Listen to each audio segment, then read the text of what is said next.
Sir, आज मैं आपसे जो मिलने के लिए आया हूँ, तो सबसे पहले तो मैं अपने चैनल में आपका स्वागत करता हूँ। बहुत धन्यवाद। और आप वर्तमान सरकार की नीतियों और कार्यशैलियों के बारे में दो शब्द कहिए।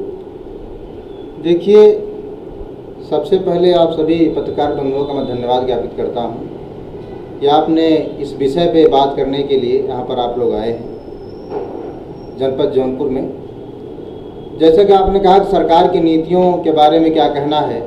जब से भारतीय जनता पार्टी की 2014 में केंद्र में सरकार आई है और वर्तमान में योगी की सरकार उत्तर प्रदेश में आई है, नौजवान बेहाल है, किसान बेहाल है, व्यापारी परेशान है और महिलाओं पर अत्याचार बढ़ गए हैं। उसको लेकर के सरकार के पास कोई ठोस कदम, कोई ठोस नीतियां नहीं है और जिसके चलते आज पूरा उत्तर प्रदेश, क्योंकि कुछ ही दिनों में उत्तर प्रदेश के चुनाव होने वाले हैं, उसके बावजूद भी भारतीय जनता पार्टी की सरकार, माननीय योगी आदित्यनाथ जी मुख्यमंत्री हैं। अगर आप उनसे पूछिए कि आपने पिछले 5 सालों में क्या किया है, तो उनके पास कोई जवाब नहीं है। उनके पास जवाब है झूठ बोलने का, उनके पास जवाब है झूठे विज्ञापन देने का, उनके पास जवाब है विधानसभा में झूठे जो जवाब देने का, झूठे तरीके से चीज़ों को बहकाने का। तो वर्तमान जो योगी की सरकार है, युवाओं के सवाल पर, महिलाओं के सवाल पर, किसानों के सवाल पर, व्यापारियों के सवाल पर सारी जगह विफल नजर आती है।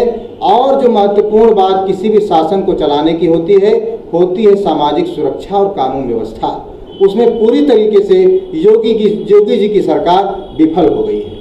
आगामी 2022 के चुनाव में आपकी समाजवादी पार्टी किन किन विकास के मुद्दों को लेकर के मैदान में उतरेगी? देखिए, आगामी होने वाले 2022 के चुनाव में जो हमारे पार्टी के मुखिया माननीय श्री अखिलेश यादव जी के नेतृत्व में लड़ा जाएगा और हमारा मुद्दा विकास का मुद्दा है, हमारा मुद्दा महिला सुरक्षा का मुद्दा है, हमारा मुद्दा बेरोजगारों को रोजगार देने का है, हमारा मुद्दा किसानों को उनका हक दिलाने का है, हमारा मुद्दा इस प्रदेश को एक प्रगति के मार्ग में ले जाने का है, हमारा मुद्दा यहाँ पर जो समाज विकास की मुख्य धारा से छूट गए हैं उनको आगे ले जाने का मुद्दा है। हमारा मुद्दा आने वाले चुनाव में जो भी इस प्रदेश में विसंगतियां व्याप्त हैं, चाहे भ्रष्टाचार का मामला हो, चाहे गुंडागर्दी का मामला हो, चाहे सुरक्षा का मामला हो, या जो भी समाज विरोधी या जनता विरोधी, जन विरोधी नीतियां हैं, उसको ठीक करके जनता के लाभ के लिए, जनता के फायदे के लिए नीतियां बना करके 2022 में इस प्रदेश को उत्तम प्रदेश बनाने का सपना है। सर, ये नाम का क्या माजरा है? इस समय बड़ा हल्ला चल रहा है नाम को लेकर आप कुछ कहना चाहेंगे?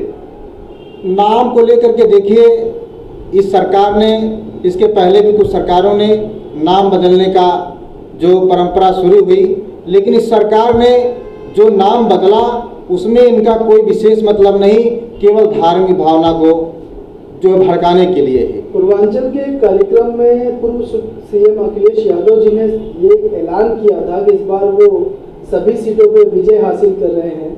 किस बिना पे ये ऐलान आप कह सकते हैं? देखिए, समाजवादी पार्टी हमेशा काम के आधार पर बात करती है।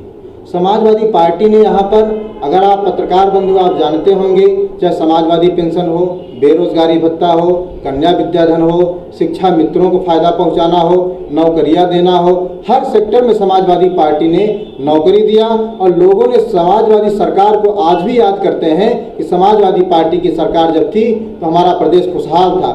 उसी के आधार पर, जनता के आधार पर, जनता की जो आकांक्षाएं हैं, जनता की जो अपेक्षाएं हैं, उसको हम लोग, क्योंकि समाजवादी पार्टी ग्राउंड स्तर पर काम कर रही है, वहाँ के लोगों से आवाज़ आ रही है जनता की, आने वाले समय में समाजवादी पार्टी की सरकार बनेगी उत्तर प्रदेश में।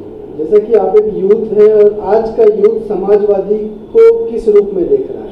देखिए, समाजवादी पार्टी के संरक्षक माननीय मुलायम सिंह यादव हमेशा कहते थे यह देश नौजवानों का है, और समाजवादी पार्टी भी हमारी कहती है, माननीय श्री अखिलेश यादव जी कहते हैं यह जो पार्टी है ये नौजवानों की है, और जो बुजुर्ग हमारे समाज में है उनका आशीर्वाद प्राप्त है।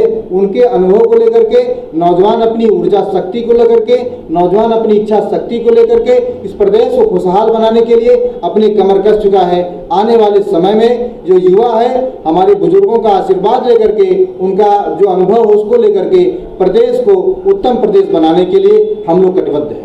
वर्तमान सरकार सर एक मुद्दा लेकर चुनाव मैदान में उतरी थी कि बेटी बचाओ बेटी पढ़ाओ, ये कितने प्रतिशत सफल हुई? देखिए, भारतीय जनता पार्टी के लोग जो कहते वो करते नहीं, और जो कहते वो करते नहीं। आप देखिए, जब से इन्होंने कहा कि बेटी बचाओ बेटी पढ़ाओ, बेसिकली इन्होंने कहा कि बेटी बचाओ, लेकिन बेटी किससे बचाओ? ये बेटी किससे बचाओ? भारतीय जनता पार्टी के लोग आप देखिए, उनके इतिहास को देख लीजिए, जो वो कह रहे हैं उसके उल्टा कर रहे हैं। बेटियां सुरक्षित हैं। आप देखो, ब्लॉक प्रमुख के चुनाव में महिला साथियों का चीरहरण किया गया, उनको जबरन के पल्लू खींचे गए। महाभारत में चीरहरण का एक वाकया हम लोग पाते हैं, कथा में पाते हैं, लेकिन आज वर्तमान समय में योगी जी की सरकार में पुलिस खड़ी होकर देख रही है, भारतीय जनता पार्टी गुंडे उनके जो पल्लू खींच रहे हैं, उनका साड़ी खींच रहे हैं। उत्तर प्रदेश की सरकार दावा करती है गौशाला पे लाखों करोड़ों रुपए खर्चा करता है, आप उस पर क्या कहना चाहते हैं? देखिए, हम कहते हैं कि जो जनजीवन का सवाल है, जो पशुओं का सवाल है, हम कहते हैं गाय हो या कोई और पशु हो, हमको उसको धार्मिक नहीं, हम सबकी आस्था है।